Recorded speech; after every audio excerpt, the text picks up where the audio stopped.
This screencast will talk about the accounting topic of petty cash funds. Firstly, what are petty cash funds?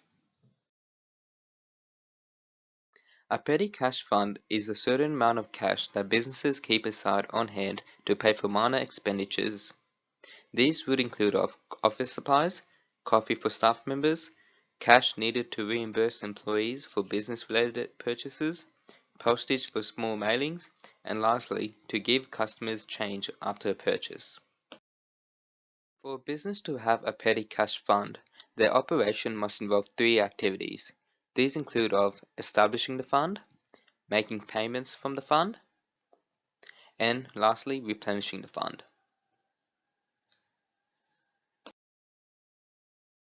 Involves establishing the fund. A petty cash fund is established when a check is written for the amount of the fund, the check is cashed, the cash is placed under the care of an employee, and lastly, a journal entry has been created.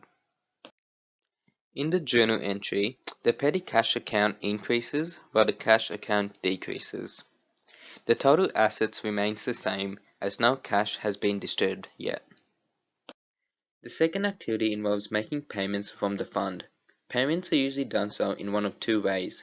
Firstly, cash is taken directly out of the account to pay for minor expenses, or secondly, employees seek reimbursement from the fund for payments that they have personally made. Since payments are made out of the petty cash fund, no journals are required. The last activity includes replenishing the fund. As the cash in the funds begin to decrease, the funds must be replenished. The receipts in the funds are used as documentation for recording expenses and are used to establish a request of cash to replenish the fund. This is done so by counting the remaining cash and cashing a check for the amount that brings the total cash in the fund back to the original account balance. This is an example of a petty cash fund replenishment report. The report shows that there is $30 left remaining from the original $250, which means $220 is required to replenish the fund. To back this up, the receipts are listed, and as a result, its total must equal to the cash requested to replenish the fund. At times, the amount of cash needed for replenishment does not equal the total amount of receipts. This may be due to not collecting the correct change, or the custodian not obtaining all the receipts.